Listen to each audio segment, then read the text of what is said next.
Hai hai kawan dengar, apa kabar? Balik lagi sama N, siap dengar cerita hari ini? Selamat datang di 3 PM by Sinewan, cerita dari nada, kata, dan gambar. Podcast ini adalah ruang kecil tempat kita ngebahas satu lagu, satu buku, atau satu film secara bergiliran di setiap minggunya. Dan ini adalah Pekan Buku episode pertama. Hari ini kita bakal ngomongin apa? Nah, hari ini kita bakal buka lembaran lama, tapi entah kenapa kisahnya masih kerasa baru. Ya, baru nggak tuh? Nah, kita bakal bahas buku Sayap Sayap Patah karya Khalil Gibran. Sedikit cerita nih tentang Gibran. Mungkin buat para penyuka buku yang banget banget banget gitu, kayaknya udah nggak asing deh sama Khalil Gibran. Jadi Khalil Gibran ini adalah penulis lahiran Lebanon tahun 1883 terus pindah ke Amerika waktu remaja. Buku-buku dia itu banyak ditulis dalam dua bahasa, bahasa Arab dan bahasa Inggris. Tulisannya tuh sumpah sih indah banget. Menurut aku ya, apalagi aku suka baca buku. Jadi menurut aku tulisannya Gibran itu indah banget, dalam, filosofis dan selalu menyentil hal-hal spiritual, tapi itu nggak secara langsung gitu. Buku Sayap-Sayap Patah pertama kali terbit tahun 1912. Meskipun udah lebih dari seabad nih, tapi ceritanya tuh masih terasa dekat dengan kita. Ceritanya tuh tentang cinta, agama, tradisi, dan luka karena keterbatasan. Sayap-Sayap Patah sendiri adalah kisah cinta dalam bentuk prosa puisi. Tapi lebih dari itu, ini adalah kisah tentang benturan antara perasaan dan keyakinan antara cinta dan struktur sosial. Jadi, mungkin kalau yang udah pernah baca bukunya nih kita bakal bantu ingetin lagi atau yang belum pernah baca kita bakal spill dikit-dikit ya. Jadi Sayap-Sayap Patah itu adalah kisah first love-nya si Gibran. Tapi nggak tahu deh ini tuh kayak kisah nyata atau enggak, tapi, kebanyakan dari karya-karyanya Gibran itu adalah kisah yang dia pernah alamin. Entah dia ngalamin atau lingkungan sekitar dia. Mungkin ini pengalaman dia ya, tapi tetap ditambahi sama bumbu-bumbu romance yang dramatis gitu. Jadi Sayap-Sayap Patah ini bercerita tentang si narator, Khalil Gibran, yang jatuh cinta pada seorang perempuan bernama Selma. Perempuan muda yang lembut, cerdas, dan agamis. Tapi cinta mereka itu nggak bisa tumbuh, karena Selmanya sendiri dijodohin sama orang lain, demi kepentingan keluarga dan agama.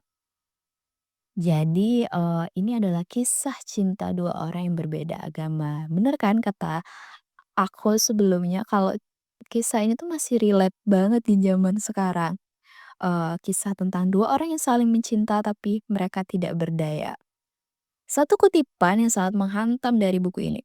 "Aku berjalan bersama cinta tapi cinta itu punya sayap yang patah." Gila sih, itu kalimatnya sederhana tapi penuh duka. Karena terkadang cinta bukan soal perasaan dua orang, tapi tentang restu, struktur, bahkan politik keluarga. Cinta yang besar bisa tetap kalah kalau nggak bisa terbang. Selma dan si narator, Khalil Gibran, nggak pernah bisa bersama. Tapi mereka tetap saling mencintai.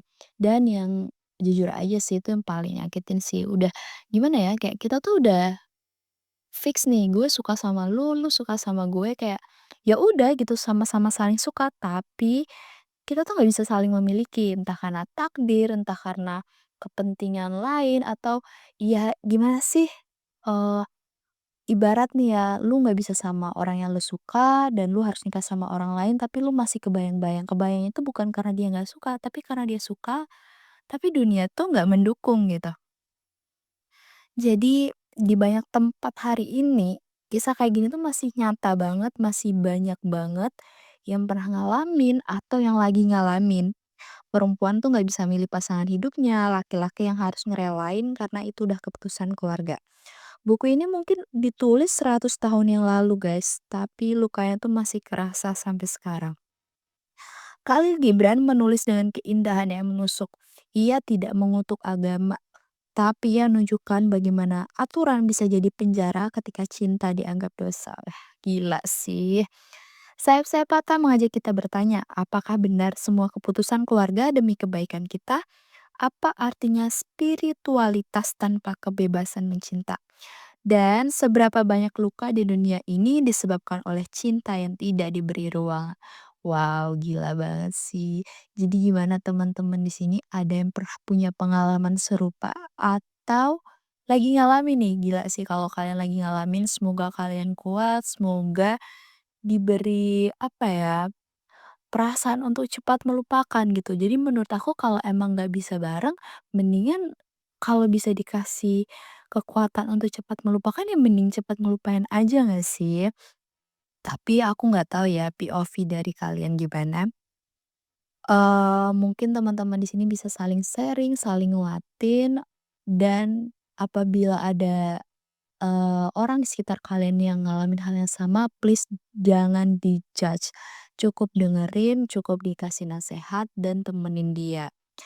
Oke, terima kasih sudah membaca dan mendengarkan bersama 3 PM by Sinawan.